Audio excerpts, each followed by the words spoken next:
Innal hamdalillah nahmaduhu wa nasta'inuhu wa nastaghfiruh wa na'udzu billahi min shururi anfusina wa min sayyiati a'malina. May yahdihillahu fala mudilla lahu wa may yudlilhu fala hadiya lahu. Asyhadu an la ilaha illallah wahdahu la syarika lahu wa asyhadu anna Muhammadan abduhu wa rasuluhu la nabiyya wa la rasula ba'dahu. Allahumma sholli ala Muhammad wa ala alihi wa ashabihi wa man tabi'ahum bi ihsanin ila yaumil qiyamah, amma ba'd. Ikhwan fillah, asyhadu alhamdulillah pada kesempatan di malam hari ini kembali kita bisa berkumpul sama untuk melanjutkan Aqidatul kita kajian setiap malam Selasa. Pada kesempatan kali ini tempat di Masjid Baitul Salam. Biasanya kita bahas masalah fikih ya. Ini karena awal tahun ya. Awal tahun ini tahun berapa?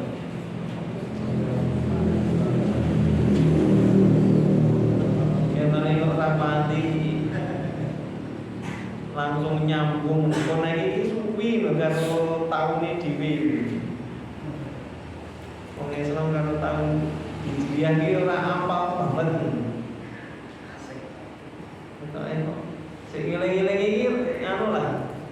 Kaya daerah bank sinyal kadang nyambung kadang ora. Ya ini PR buat kita semua, apalagi anak-anak muda, anak pondokan sisa. Pastinya ya lebih familiar dengan kalender Hijriah daripada kalender Masehi mestinya.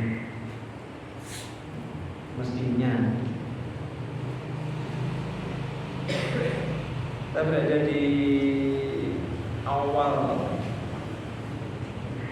tahun 1445 Hijriah, di awal di bulan Muharram.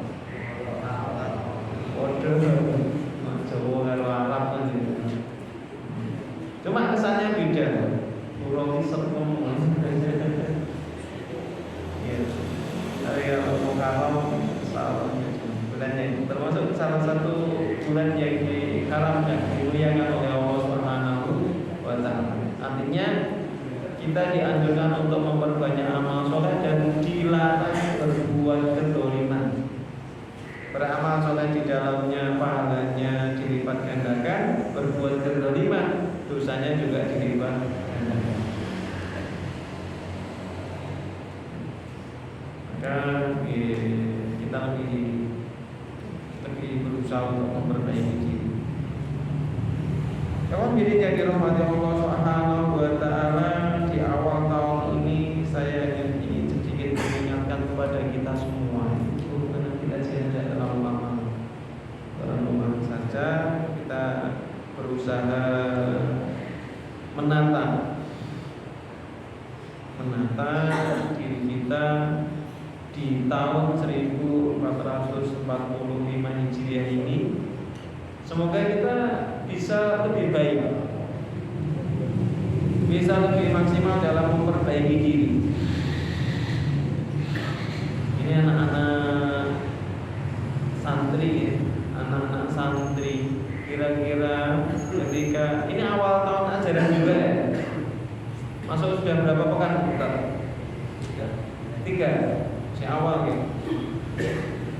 Kalau pengen nanti bisa naik kelas dengan hasil yang bagus itu kira-kira belajarnya mulai kapan?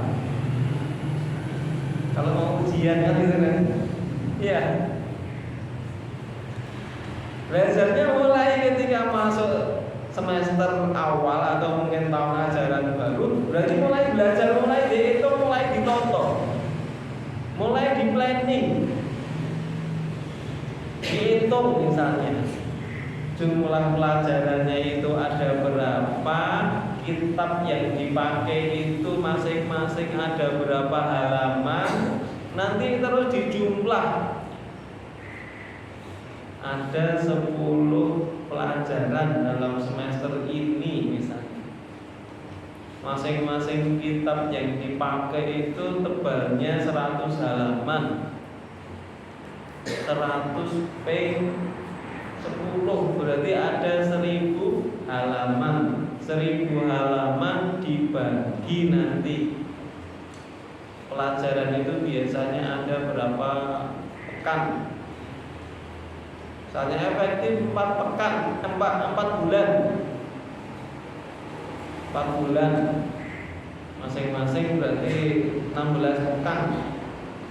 Yo diporo 1000 diporo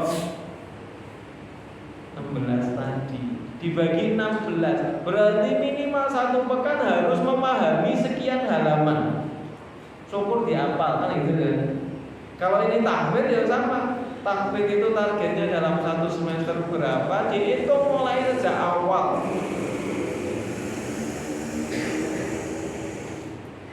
Tiga tahun kudu rampung 30 juz. Berarti 1 tahun pertama atau mungkin di tahun terakhir semester terakhir tinggal pulang, berarti kan terhitung 5 semester. Berarti 1 semester kudu itu 6 juz. Kalau 1 semester itu 6 bulan, berarti per bulan kudu minimal 1 juz nambahnya. 1 juz ini pirang halaman? 1 juz rata-rata 20 halaman. Berarti minimal sehari nambahnya harus 1 halaman yang 10 hari itu untuk lanyaki, untuk murojaah, untuk setoran, untuk ujian dan lain sebagainya. Nek ngantek kok nganggu masuk angin berarti hari berikutnya minimal 2. Berutang di tanggungan. Wah. Kalau sejak awal di awal semester itu sudah semacam itu, nanti di akhir semester santai, tidak berat, tidak lembut.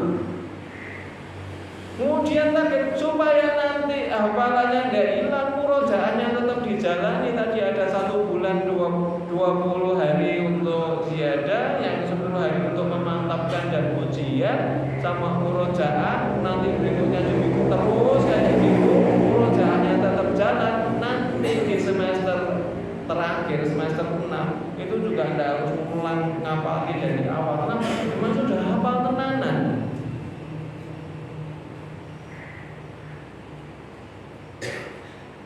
Kira-kira kayak gitu. Ini saya kasih contoh karena ini banyak yang santri-santri yang di sini, bapak-bapak nanti untuk disampaikan ke anak-anaknya, atau ya pengen ngomong apa ya betul nopo. Tapi misalnya di sini bapak-bapak itu ada yang pengen setoran hafalan rakitan seminggu 1 ayat, bisa ya? Bisa. Seminggu ayat, seminggu ayat dan Al-Ikhlas yo sedikit yang dan Al-Baqarah kadang-kadang yo 2,5 halaman, kadang-kadang lebih. Tambah cicilan loro. Jadi ya, dengan cara semacam itu ketika kita sudah merencanakan sejak awal, di planning, di program sejak awal, maka apa yang kita lalui, apa yang kita kerjakan itu lebih terarah, lebih enak, lebih nyaman. Setiap pekan bisa diukur apa yang sudah saya lakukan, apa yang sudah saya kerjakan sesuai program atau tidak. Loh, ternyata kok pekan ini hanya nambahnya sekian, masih kurang. Salahnya di mana? Oh iya, kemarin ngobrol.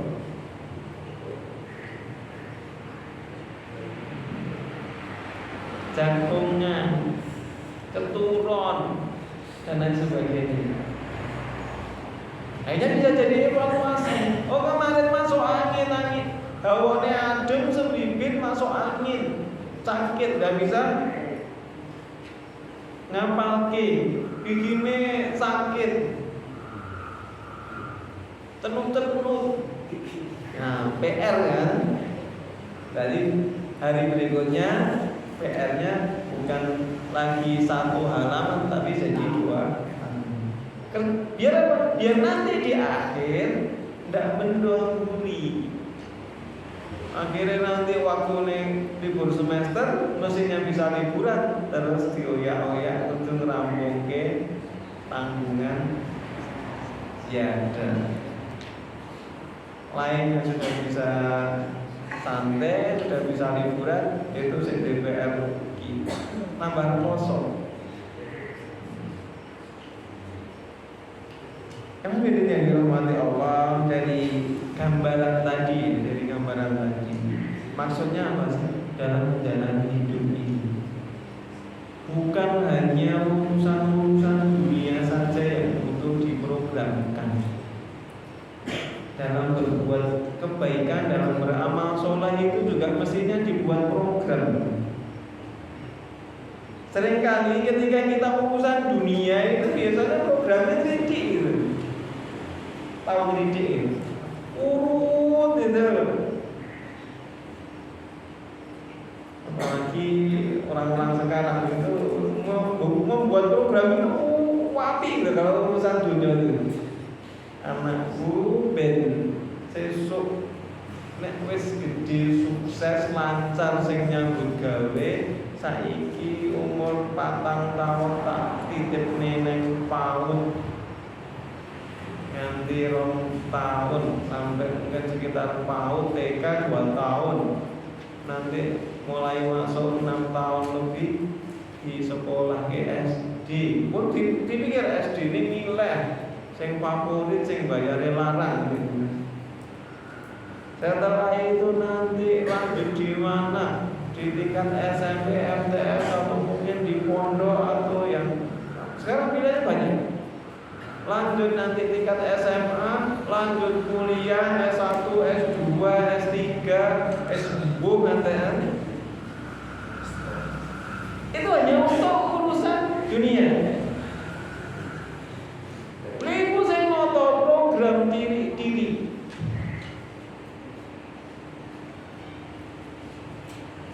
Supaya nanti ketika sudah memasuki usia dewasa nyambut gawe gampang, uripe penak. Orang sudah nonton program itu sudah demikian rupa dirancang. Ketika gagal pun sampai kadang-kadang stres. Apa yang diinginkan gak sesuai itu kadang-kadang pusing. Iya ini solusinya mumet. Untuk urusan dunia itu kadang-kadang orang itu sudah bikin program itu semacam-macam. Besok mau keliling gimana, saya jualan keliling atau saya biasanya mungkin koper dan macam-macam itu saya mikir besok aku jalur nanti ya. Dagangan saya kudu disiap ke opo ya. Itu dia tahu. Bawahnya seberapa, berangkat jam berapa, nanti rutenya lewat mana saja. Itu malam sudah disiapkan, pagi tinggal berangkat. Untuk mencari rezeki, untuk mencari dunia itu persiapannya sudah sedemikian rupa. Bahkan orang mau nyangkul di sawah ini wis toto-toto. Ben gampang iki tak totone sore misalnya dapat giliran air dimasukin dulu, besok saya noto galengan ben penak banyune wis enek. Itu malam sudah disiapkan, sore sudah disiapkan dulu. Biar besok pagi datang ke sawah langsung mulai setat.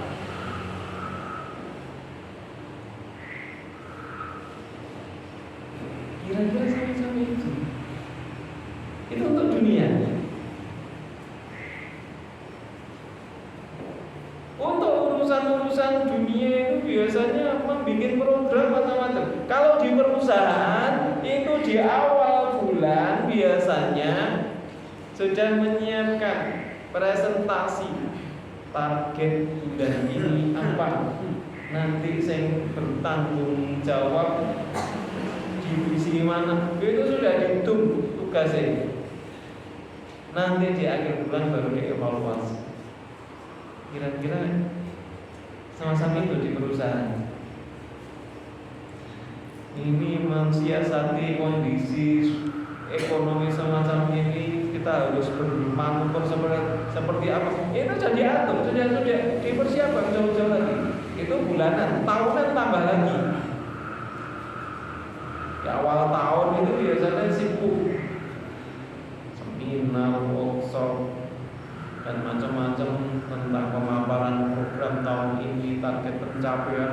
Itu dijelentreng kritik untuk urusan ini. Tapi ketika untuk urusan akhirat biasanya gimana? Untuk urusan amal soleh, untuk urusan ibadah kira-kira seperti apa? Dan ketika kita malam hari itu kemudian membuat program, besok pagi saya mau berbuat baik apa, itu ditulis. Oh, pekan ini ya, misalnya hari Ahad, malam Ahad itu udah tulis. Oh, pekan ini saya mau berbuat baik apa saja, mau melakukan kebaikan apa saja. Di hari Ahad saya mau ngapain, di hari Senin mau ngapain, di hari Rabu, hari Jumat. Pernah nggak bikin program untuk kita sendiri dalam berbuat baik? Oh ya wis tak sesuk sak longgare, sak ikhlase. Ikhlas itu baik, ini sak ikhlase itu tadi aneh kan gitu kan? Itu loh ikhlas kalau sak ikhlase.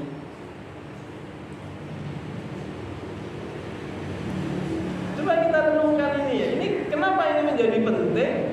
Ini menunjukkan prioritas kita dalam beramal soleh. Sebenarnya sih dalam kehidupan kita seberapa besar prioritas kita dalam beramal soleh. Apakah dalam beramal soleh ini kita benar-benar memprioritaskan potensi kita, waktu kita, dana kita, pikiran kita, atau hanya sekedar urahan? Makanya nganggur mangkat ngaji, sih cuma susuk belanja susuk mampir warung ini kita nggo empang. Itu kan kira-kira yang kita lakukan dalam berbuat baik, dalam beramal soleh itu kita prioritaskan atau hanya tadi kurang?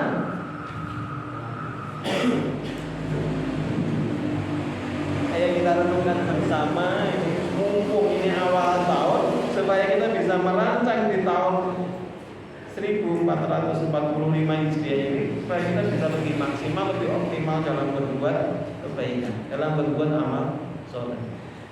Ada satu kisah inspiratif yang sangat luar biasa yang kita patut untuk ulang-ulang kita renungkan. Suatu pagi selepas subuh, Rasulullah itu pernah menanyakan beberapa amal soleh kepada para sahabat. Ditanyakan sekian banyak amal soleh, siapa yang sudah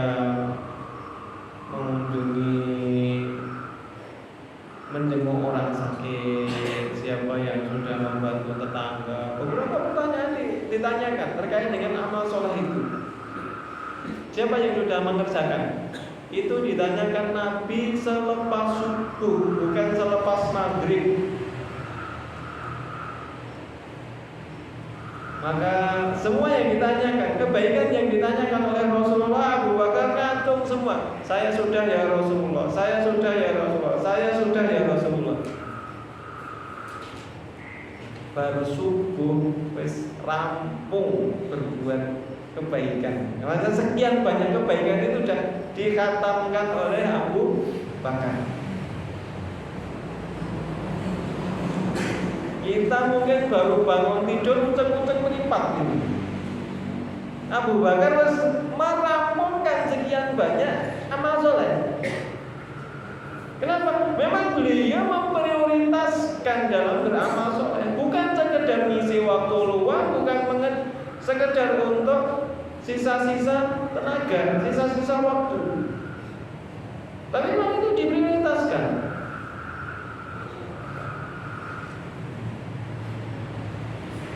Kira-kira nilai apa yang oleh pelakunya itu menjadi prioritas dengan nilai apa yang sekedar sisa, walaupun mungkin secara zahirnya sama, kira-kira nilainya di hadapan Allah sama enggak? Orang infak 10.000 misalnya, 10.000 itu hanya sekedar daripada tidak ribet ngantongnya lagi susuk belanja, ini tak infaki. Sama itu saya sisihkan 10.000 dulu, ini benar-benar sebelum dipakai untuk yang lain saya sisihkan 10.000 ini untuk infak. Kira-kira nilainya besar mana? Nilai pahalanya, jumlahnya sama, jumlah nominalnya, tapi nilai pahalanya gimana? Afdol mana? Afdol yang sejak awal memang sengaja disisihkan.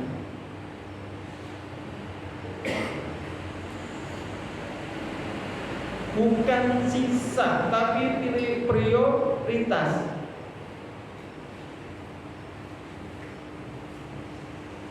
Antum makan, jatah makan. Sebelum antum makan, itu ini katanya kalau saya tidak habis ini, siapa yang mau? Tolong dulu dipilihkan. Dengan rantai kira-kira orang yang mana? Jumlahnya sama. Sing nampani itu kira-kira semana? Ya ketika sebelum kita sentuh apa, kita memang sengaja bagi dulu. Sama ketika mungkin keluar ketika orang yang ibu masak begitu mateng, masih anget, kalau masih panas, ketika memang mau berbagi, ya segera diambilkan, dibagi, tolong diantar ke tetangga sebelah. Itu beda ketika sore sudah sisa dan kasihkan tetangga. Kira-kira gimana nilainya? Mungkin jumlahnya sama-sama satu mangkok. Yang satu prioritas, yang satu sisa. Nilainya beda. Emang ini yang dirahmati Allah Subhanahu wa Ta'ala. Maka ya monggo kita merenung kembali.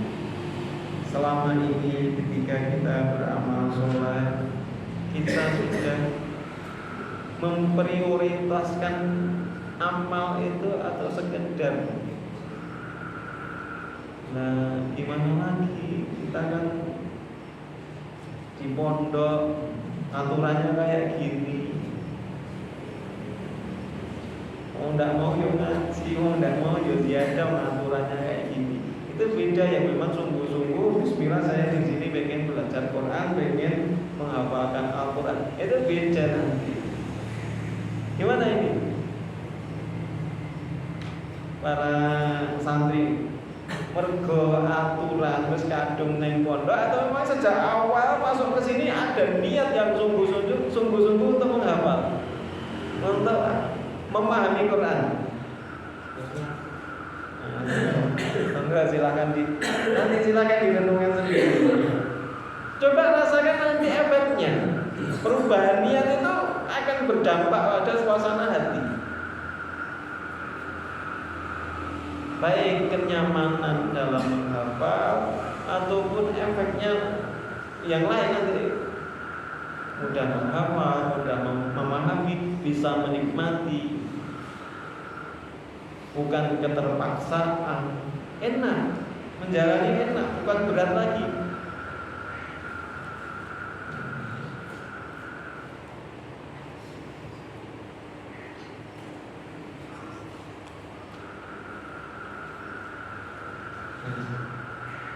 Jadi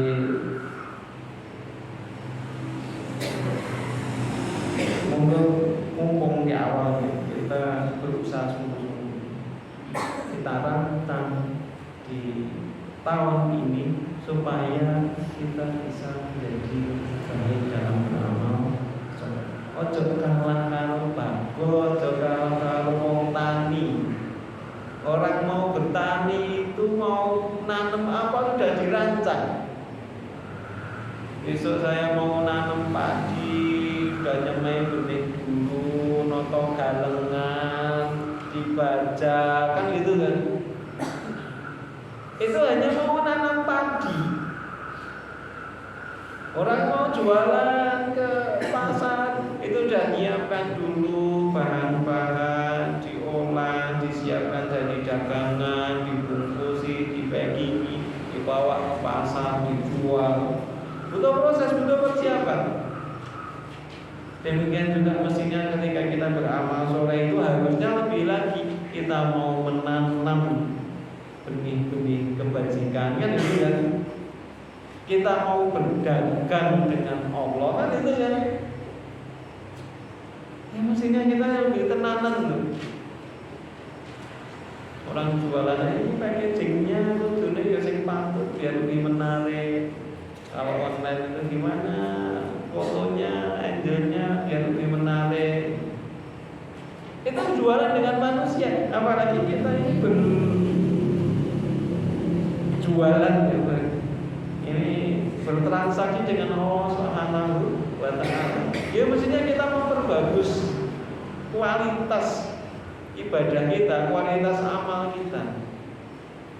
Kira-kira kalau saya tanya amal kita ini levelnya level kopil atau habil?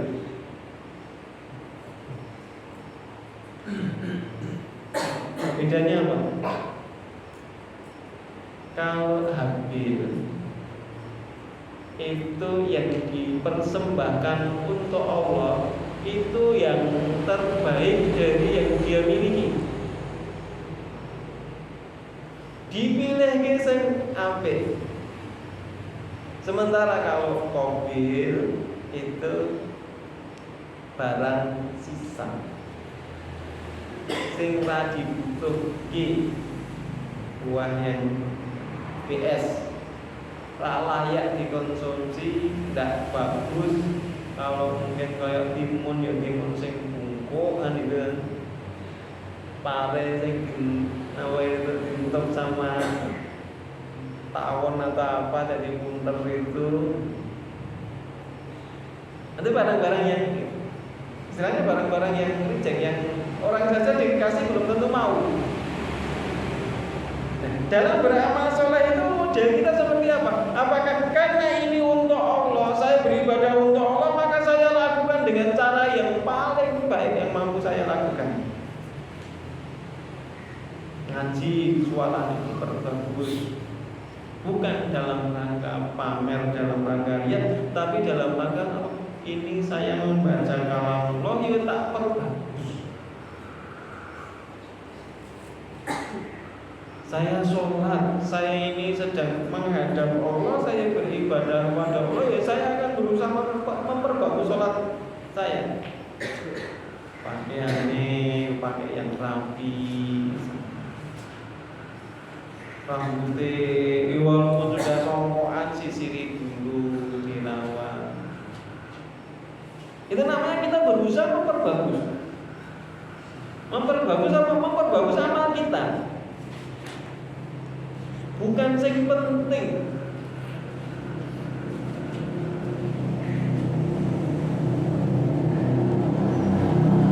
Demikian juga untuk hal-hal yang lain. Ketika itu terkait dengan amal soleh, maka kita berusaha melakukan dengan cara yang paling baik yang mampu kita kerjakan. Itu kalau urusan dengan amal soleh. Kenapa? Kita ingin seperti habil dalam beribadah, dalam memberikan persembahan atau pengorbanan untuk Allah. Dipilih sing apik tenanan, bukan turah-turahan.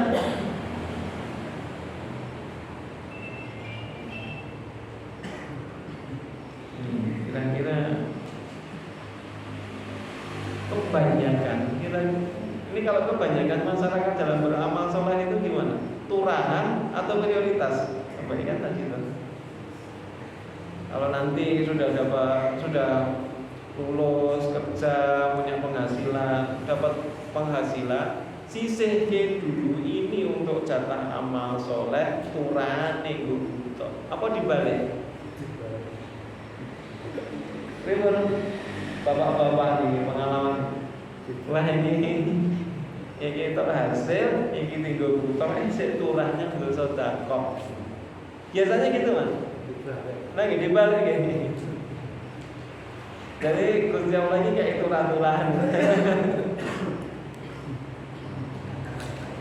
Kadang malah rada dibagai. Kadang rada dibagai, malah disambati, bagai sambat. Yang ini yang dirahmati Allah, semoga ini jadi renungan buat kita semua. Satu hal yang perlu kita perhatikan, petunjuk dari Allah Subhanahu wa Ta'ala ini satu petunjuk yang sangat bagus insya Allah dalam surah Al-Kahfi. A'udzubillahi minasyaitonir rajim. Faman kana yarju liqa'a rabbih wa ya'mal 'amalan shalihan wa la yusyrik bi ibadati rabbih ahada. Satu renungan yang penting untuk diperhatikan supaya kita ini bisa bersungguh-sungguh dalam beramal soleh itu kuncinya di mana? Di sini. Faman kana yarju liqa'a rabbih. Barang siapa yang berharap itu apa? Untuk berjumpa dengan Rabb-nya. Barang siapa yang mengharap untuk bertemu Allah, dalam hidupnya itu ada cita-cita, ada harapan untuk nanti masa bertemu dengan Allah. Itu bukan hanya sekedar mengalir, kita memang berharap. Nah, esok luwih cepet luwih apik. Bukan malah kita menolak. Ojo selah gitu kan. Aku sik enom. Belum rapi. Tidak, justru ini barang siapa yang mengharap perjumpaan dengan Rabb-nya, dengan Allah. Nek kita ini sudah punya harapan, sudah punya keinginan untuk berjumpa dengan Allah, yakin cepat atau lambat kita akan berjumpa dengan Allah, maka apa konsekuensi berikutnya? Amalan. Maka hendaklah kalian itu mengerjakan amal soleh. Artinya apa? Orang itu akan lebih termotivasi untuk beramal soleh ketika dia memang punya cita-cita, punya harapan untuk berjumpa dengan Allah, bukan untuk menghindari Allah. Kenapa kita lemah dalam beramal soleh? Kadang juga malas aras-arasan. Biasanya kita ini sudah takut mati biasanya. Tidak pengen mati, tidak pengen ketemu dengan akhirat, tidak pengen ketemu surga dan neraka. Kita ini pokoknya saya pengen nang dunia, kerasan nang dunia. Orang yang berharap berjumpa dengan Allah mesti dia akan greget dalam beramal soleh. Soal cepat saya apik. Maka dia akan sungguh-sungguh. Mana ya nanti kalau hari ini, malam ini adalah malam terakhir saya untuk hidup di dunia. Besok sudah tidak berjumpa lagi dengan matahari. Besok saya tak sholat tahajud, saya tak murojaah anak. Barangkali nanti pas saya ngaji diambilin sama malaikat maut, husnul khotimah. Kan itu kan? Barangkali nanti pas saya sholat tahajud, pas sujud, itu juga berakhir juga hidup saya di dunia. Oh, itu akan ada kesungguhan. Tapi kalau orang itu mikirnya, lah saya masih muda, saya masih sehat, jago banget, itu ya esok tahajud lah. Murojaah esok ora apa-apa, kesel. Ini kan gitu kan. Kira-kira kalau disuruh milih, suruh milih, podo-podo selamat ya nanti di akhirat, podo-podo selamat, pilih cepet atau pilih lambat? Makanya di dunianya ini loh, apa ya datang ngenteni tuwa, rekoso nyang donya. Omongin mana? Pas ada kudu tua-tua banget. Kalau bisa milih cepet. Oh yang dunia milih koso ya. Yang dari bocah ya koso, dari wong tua ya nelongso. Ya mas. Yang bocah diuring-uring karo wong tuane, wong tua ngumpet mikir didik anak. Udah susah ya. Kalau kita bisa selamat dengan cara yang lebih cepat, ya alhamdulillah. Kalau di rumah itu rebutan dhisik ya sama istri, rebutan. Pokoknya sesuk sing minggat aku sik lho. Moh aku sik rebutan.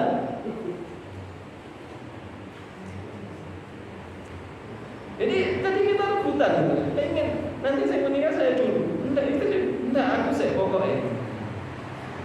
Ya wis aku donga kan.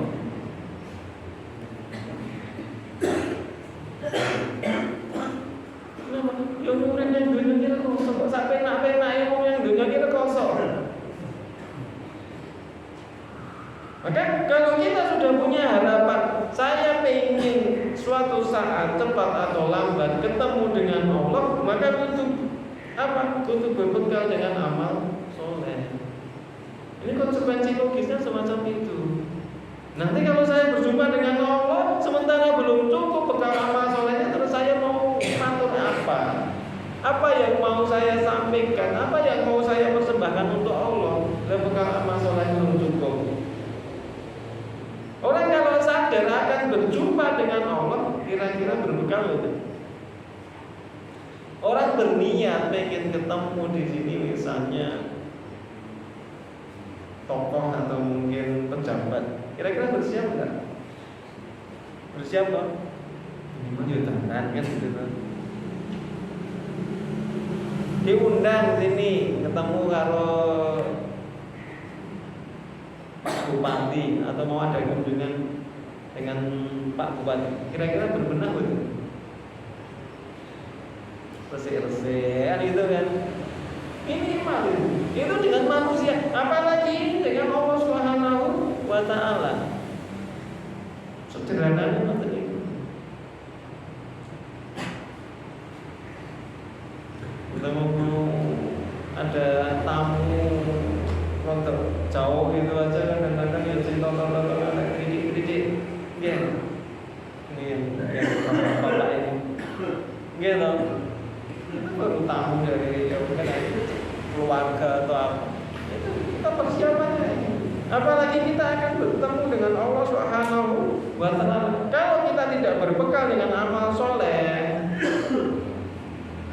kita nanti bisa matur apa? Opo yura isin, opo yura pekewu.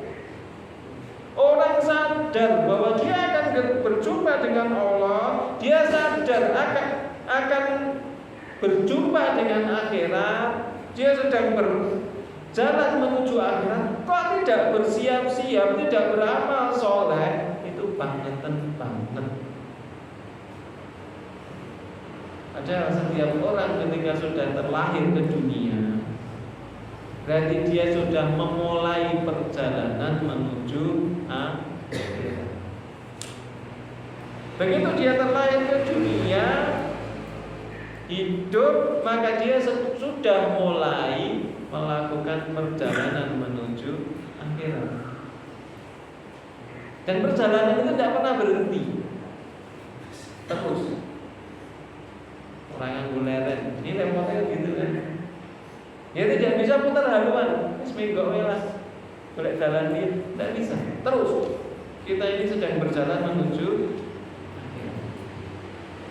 Nanti cepat atau lambat kita akan sampai di hadapan Allah untuk mempertanggungjawabkan amal kita. Kita akan berjumpa dengan Allah. Kira-kira kalau dihitung-hitung, kalau kita renungkan, bekal amal soleh kita sudah cukup atau hitung gini. Kalau kemudian kita hitung prioritas amal, kira-kira dari umur kita dalam sehari semalam 24 jam itu perbandingannya kira-kira berapa? Yang kita gunakan untuk amal soleh dan kita gunakan untuk urusan-urusan lainnya, kira-kira lebih banyak mana? Untuk bekal hidup di dunia saja, banyak orang sudah meluangkan waktu itu mungkin dari pagi sampai sore, gitu. Kerja di pabrik misalnya, kerja di pabrik itu kurang lebih sekitar berapa jam? 10 jam, gitu. Kurang lebih sekitar 10 jam. Di pabrik. Mungkin 8 kurang lebih 8 sampai 10 jam. Itu bisa di pabrik. Mulai dunia.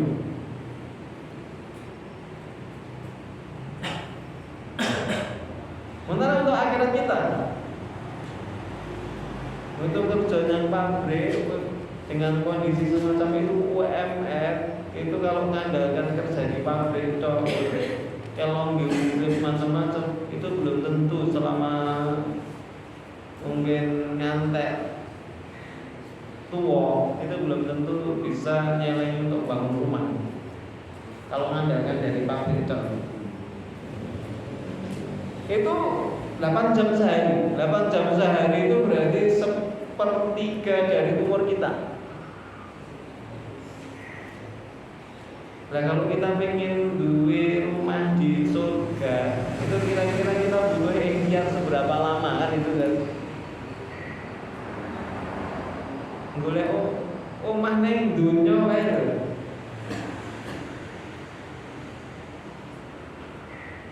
Itu ikhtiarnya berat kayak gitu. Lah apalagi kita pengen mengharapkan rumah di surga.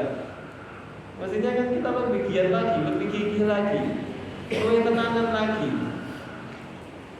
Kalau kita tidak bikin perencanaan yang baik dalam beramal soleh, nanti kita akan kecewa, nanti kita akan menyesal. Ya kan seperti dalam surat Munafikun itu kan ada orang yang sudah berada di alam kubur, kemudian diceritakan oleh Allah, dia minta merengek-rengek minta kepada Allah untuk dikembalikan ke dunia. Walau sesaat saja, pengen memperbaiki diri, pengen beramal soleh, pengen berinfak sedekah.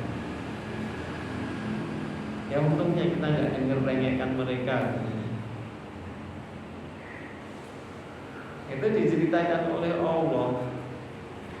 Apa yang nunggu nanti kita merengek-rengek kepada Allah, atau sebelum itu terjadi kita berusaha sungguh-sungguh dalam beramal soleh. Para santri, mumpung belum di akhir semester, mumpung belum mau saya ngapalke sing tenanan, sing murojaah sing tenan.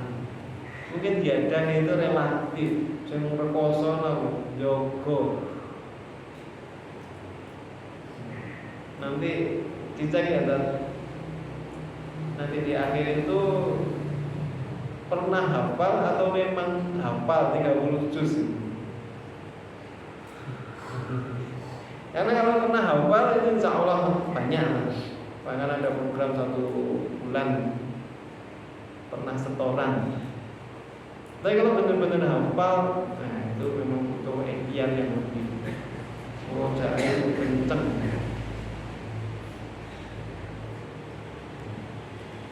Supaya nanti hafalan itu benar-benar mungkin. Sama berusaha pahami sini.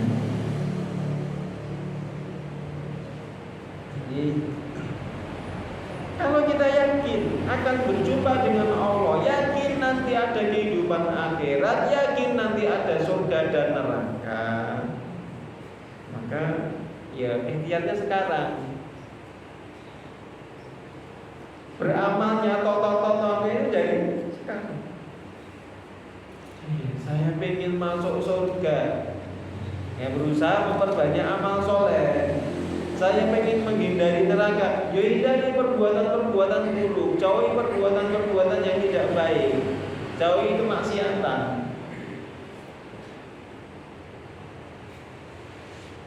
Dan dalam beramal soleh perlu dulu pernah saya sampaikan di sini itu di mana ya? Dibikinlah agenda harian jam 3 sampai jam 4 itu kita ada kegiatan apa.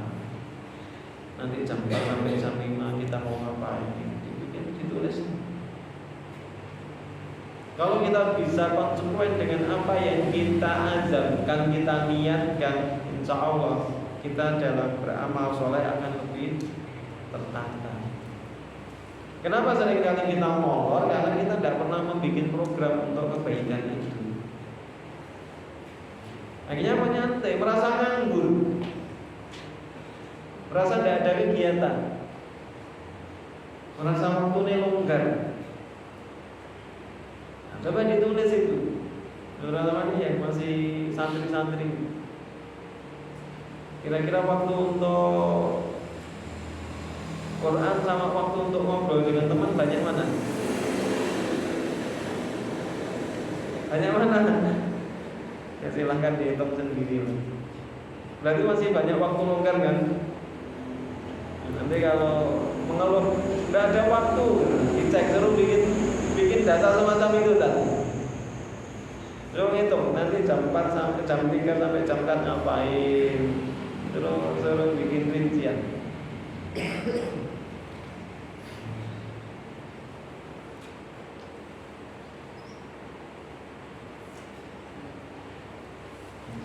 Banyak sombong nyantuk ya. Kita lanjutkan.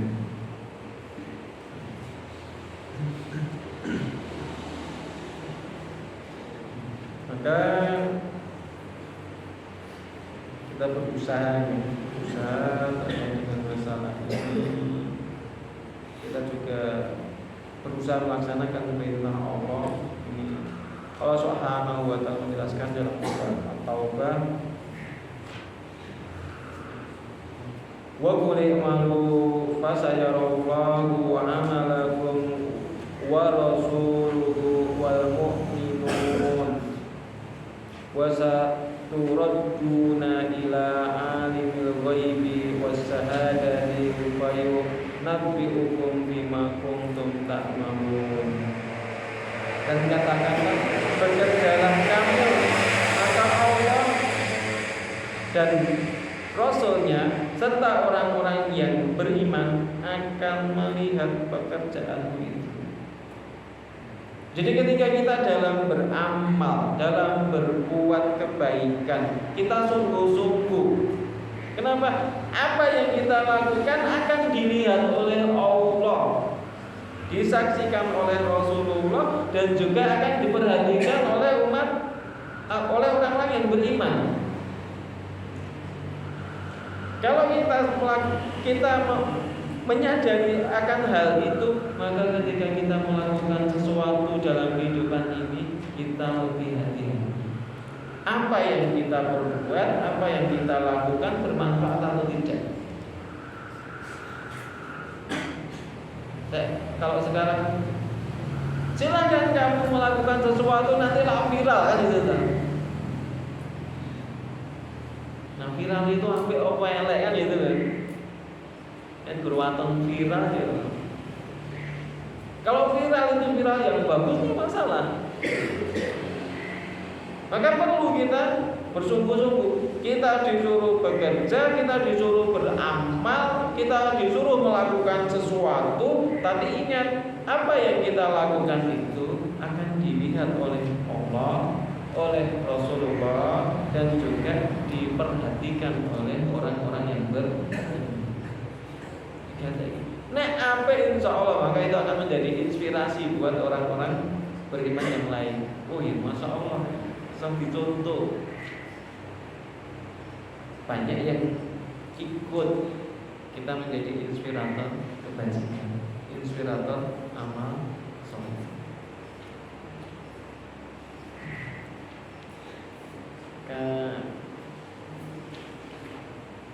monggo ini diperintahkan untuk bekerja, untuk beramal. Jangan menjadi kaum rebahan. Apa alasan-alasan? Apa ngandalke kanca.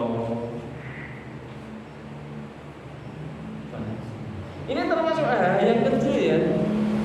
Kadang-kadang kita seringkali berkhayal, berharu untuk beramal yang besar, sementara meremehkan amal-amal kecil yang mungkin bisa mudah dikerjakan. Kamu besok pengen bangun pesantren kan? Boleh bercita-cita, tapi sebelum itu ya, siapkan diri kita untuk bisa menjadi seorang yang bisa memberikan contoh, memberikan keteladanan, bisa mendidik dengan baik. Seperti ketika kita melihat sesuatu lingkungan, kok kondisi ini mungkin ada sampah yang berserakan, nggak usah nunggu sing jadwal piket. Ada kesadaran, begitu lihat sampah, ambil, masukkan tempat sampah. Supaya lingkungan pesantren ini, ini kok gue sih ya. Kira-kira itu dampaknya bagus nggak? Ngambil sampah, ngambil bungkus, misalnya bungkus jajanan, kira-kira berat nggak sih? Nggak berat ya. Nggak butuh kemudian sarapan saya aku sarapan lakuan gitu di bungkus. Enggak kan? Itu sesuatu yang ringan.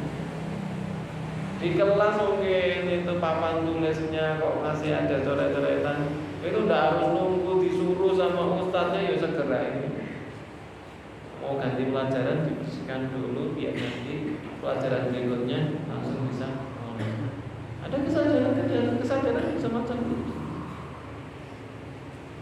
Kita disuruh bekerja, disuruh beramal, aksi, bukan hanya sekedar komentar. Nah, komentar kan gampang. Nah, seringkali kita itu kayak komentator kan gitu. Kayak nonton pertandingan bola, kita ini kok gitu tuh, padahal ya kita cuma nonton. Kon main yo umet.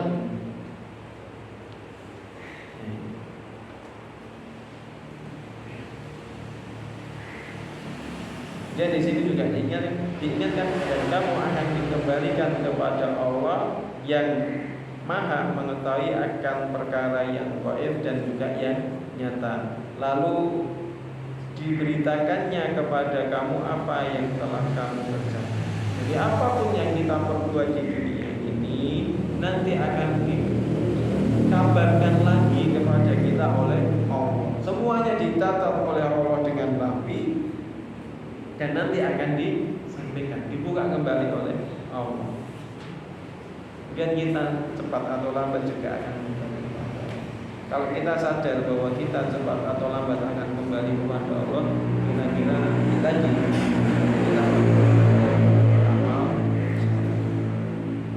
ya, satu lagi yang juga perlu kita renungkan dalam surat Muhammad, ya ayyuhalladzina amanu atiullaha wa atiur rasula wa la tubtilu a'malakum.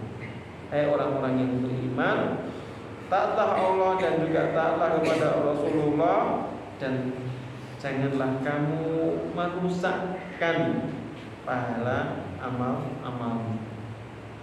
Ketika kita sudah beramal soleh, kita sudah mulai melakukan kebajikan-kebajikan, ibadah-ibadah, amal-amal yang bisa baik tadi sudah kita rancang dengan lupa. Satu hal yang tidak boleh kita lupakan, jangan sampai kita rusak amal-amal kita sendiri. Sudah rekoso-rekoso berbuat kebaikan, kalau rekoso-rekoso sudah kita berjuang untuk beramal soleh, tapi ternyata tidak sedikit orang yang merusak amal-amal itu. Dengan cara apa? Dengan cara merusak niatnya tidak lagi ikhlas kepada Allah. Atau dengan cara apa? Kita melakukan amal soleh, tapi kita juga rajin berbuat dolim. Kita beramal soleh, tapi kita juga rajin berbuat dolim. Nanti kita membawa pahala, tapi yang menikmati orang lain. Karena harus membayar kedoliman kita kepada orang lain dengan pahala kita. Rugi, bangkrut, jangan sampai sama itu. Atau rusaknya tadi dengan kita meninggalkan keimanan, kita murtad meninggalkan agama kita, maka amal itu akan rusak.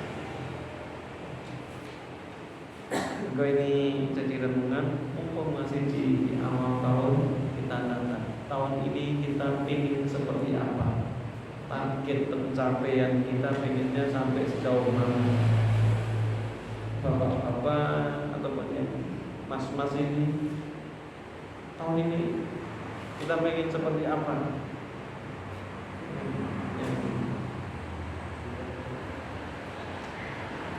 Yang mas-mas ini pengen hafal tafsir Ibnu Katsir. Hafal belum tafsir Ibnu Katsir? Sudah tafsir Ibnu Katsir. Kalau isinya ya silakan dibuka sendiri, yang dibaca sendiri. Ya mungkin bapak yang mau targetnya apa, target amal soleh. Ini mumpung masih barusan lepas dari bulan Dzulhijjah tahun ini 1445 Hijriah. Besok saya ingin kurban unta. Tidak apa-apa. Nanti donasinya nanti dikirim ke Palestina misalnya. Donasinya untuk korban nanti dikirim ke Yaman atau ke Sudan, ke daerah-daerah yang memang membutuhkan di daerah sana. Kan tidak semua di sana itu juga kondisinya ekonominya sedang baik. Banyak beberapa yang membutuhkan. Bentar kosong nyelengi kan gitu ya, mulai nabung kan. Ya kalau ingin korban nilainya mungkin sekitar 3 juta, ya berarti kan setiap bulannya lagi sekitar berapa? 300.000. Sisihkan, kita punya hasil 300.000, sisihkan ini untuk persiapan korban. Kira-kira kalau semacam itu nanti berat tak? Kalau kemudian mendekati hari H kurang 1 bulan baru kemudian kita nyisihkan penghasilan, itu ya lumayan kroso kan. Tapi kalau kita jauh-jauh hari itu mempersiapkan gini, insya Allah tidak terlalu. Apalagi kalau yang hidup di kampung, mungkin kurang 3 atau 4 bulan beli dulu kambingnya misalnya, dirawat sendiri, dan harganya masih terjangkau, diopeni, nanti harganya lebih murah. Itu berarti apa? Dia sudah memprogram niat sungguh-sungguh untuk korban. Bukan hanya sekedar yo sesuai dengan rezeki yo korban, yang lama yo istighfar, atau yang lama yo nunggu terjatah korban. Maka kita niatkan dengan sungguh-sungguh, semoga kita bisa memperbaiki amal kita, baik kualitas ataupun kuantitasnya lebih banyak, lebih variatif, kualitasnya lebih bagus, lebih baik. Karena itu kita berharap semakin bisa mendekat kepada Allah Azza wa Jalla, bertakwa kepada Allah dengan amal-amal kita, dan semakin dekat dengan kepada ridhoannya, hingga nanti ketika kita berjumpa dengan Allah dalam keadaan yang kiri dari. Ada pertanyaan? Ada yang mau ya?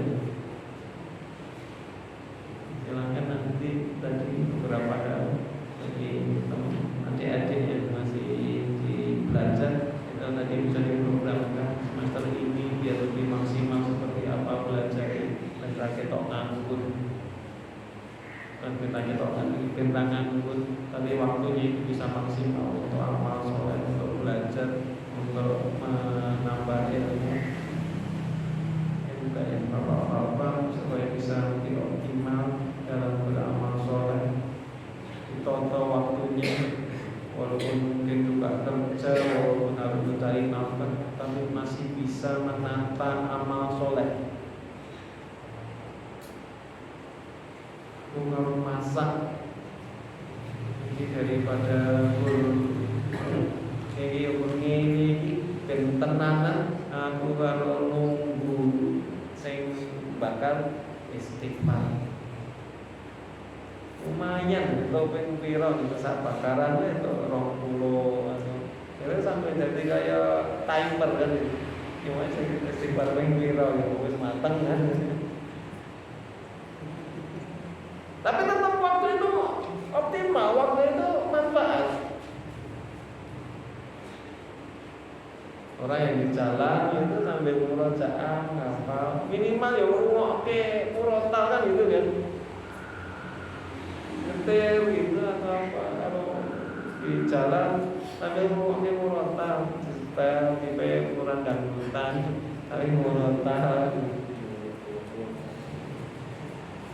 Itu akan walaupun di jalan tetap ada nilai kebaikan. Nggak ada yang sia-sia. Maksudnya nonton itu kita rancang, kita agendakan untuk kebaikan, untuk apa? Nek kita agendakan insya Allah ya tenanan. Nah ini yang bisa kita bahas pada kesempatan ini.